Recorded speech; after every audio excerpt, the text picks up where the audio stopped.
Hi, my name's Linda. I'm so excited that you've invested in a MacBoard for your macrame projects. My husband and I designed the MacBoard to support my knotting habit. Working with hanging devices, like hanging from the rafters in the furnace room, caused me intense neck and shoulder pain.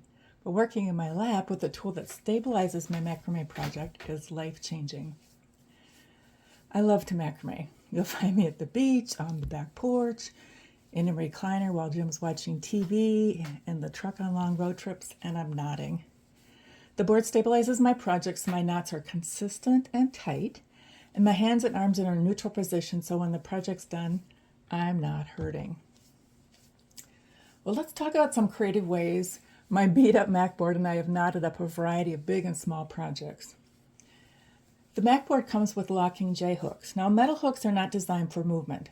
These hooks stay where you place them, and yet they pop out easily to allow you to customize their position on the board frequently as you complete the macrame design. Wide to accommodate dowels of different sizes and lengths. Even many pieces of driftwood can be positioned in the J-hook. Doing plant hangers or other designs on a ring, a J-hook easily stabilizes any size ring that you want to use. For designs that are knotted on a cord, binder clips along the edge of the board work perfectly while keeping arms and hands in a largely neutral position. A built-in tape measure helps with rapid cutting of small pieces of cord such as fringe or leaf cords, and it helps with verifying the length of the project pieces. Like you want both sides of the project to come out equal. So now that we've talked about J-hooks and binder clips, let's look at the board itself. Peg holes are spaced an inch apart. So again, they create a visual alignment of parallel parts of the project. So for example, if I'm doing two strands of spirals on either side of my project, I want them to come out the same length. I can line them up on the holes and quickly verify that they are the same length. The board is cut as a rectangle. I start most projects in the sideways position, making it easy to lark's head cords onto my dowel or ring.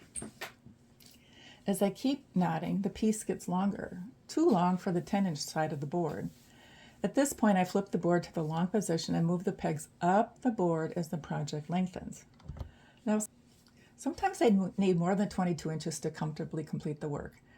So then I double my length by wrapping my project around the end of the board and continuing on the other side, or maybe even 2 or 3 times around to get to the right length.